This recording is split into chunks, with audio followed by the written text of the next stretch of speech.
प्रमुख रोग तथा उससे प्रभावित होने वाले प्रमुख अंग, यानी कि किस रोग से हमारे शरीर का कौन सा अंग प्रभावित होता है। ये टॉपिक आपके एग्जाम और नॉलेज दोनों के लिए ही महत्वपूर्ण है, तो अच्छे से पढ़ना।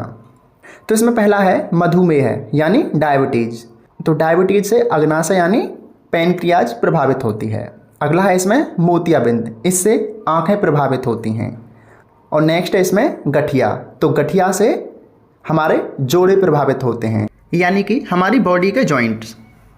अगला है इसमें मलेरिया। मलेरिया से हमारी तिल्ली अथवा प्लीहा प्रभावित होता है और यह मलेरिया रोग प्लाज्मोडियम नामक परजीवी के कारण होता है और इसका वाहक मादा एनाफ्लीज मच्छर होता है। इसको नोट डाउन कर लीजिए, एग्जाम में पूछा भी जा चुका है। और सीधा प्रश्न बनता है कि प्लाज्मोडियम नामक परजीवी का वाहक कौन है, तो मादा एनाफ्लीज मच्छर। नेक्स्ट है इसमें घेंघा रोग।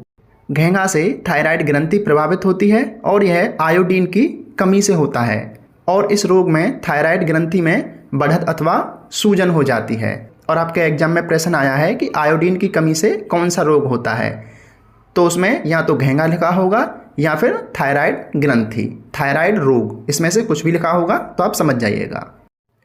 तो नेक्स्ट है इसमें टाइफाइड। टाइफाइड से हमारी आंत अथवा पाचन तंत्र प्रभावित होता है और यह साल्मोनेला बैक्टीरिया के कारण होता है, जो कि दूषित खाना और दूषित जल को पीने से होता है। और आपको इसीलिए सलाह दी जाती है कि स्वच्छ जल पिएं और स्वच्छ खाना खाएं। अगर आपको नोट्स अच्छे लगते हैं तो प्लीज़ वीडियो को लाइक कर दीजिए। तो अगला है इसमें ग्लूकोमा, जो कि एक आँखों का रोग है। नेक्स्ट है इसमें पीलिया। पीलिया से यकृत प्रभावित होता है।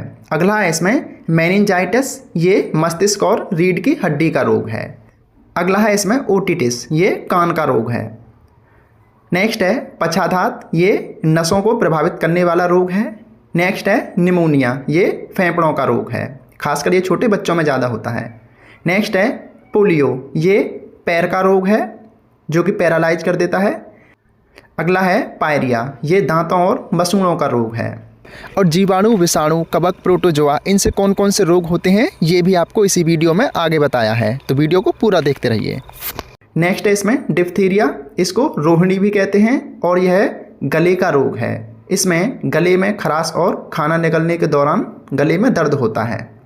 नेक्स्ट है एक्जिमा, यह त्वचा का रोग है और इस रोग में त्वचा में सूजन अथवा ददोड़े पड़ जाते हैं। ट्रेकोमा, यह आँख का रोग है।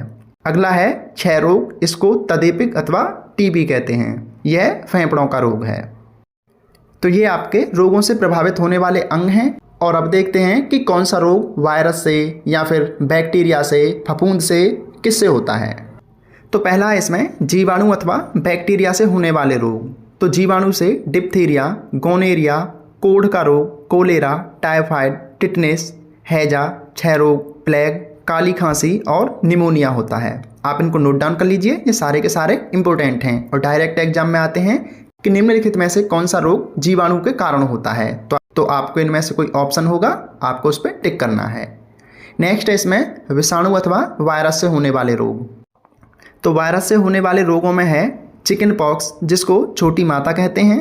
अगला है खसरा, एड्स, रेबीज, इन्फ्लुएंजा, डेंगू बुखार, पोलियो, चेचक, पीलिया, जिसको हेपेटाइटिस कहते हैं, और मेनिंजाइटिस।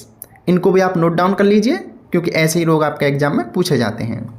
अगला है इसमें परजीवी अथवा प्रोटोजोआ से होने वाले रोग। तो प्रोटोजोआ से मलेरिया, निद्रा बुखार, कालाजार, पेचिस और पायरिया होता है। मलेरिया, कालाजार और पेचिस, इनको नोट डाउन कर लीजिए, इंपॉर्टेंट हैं।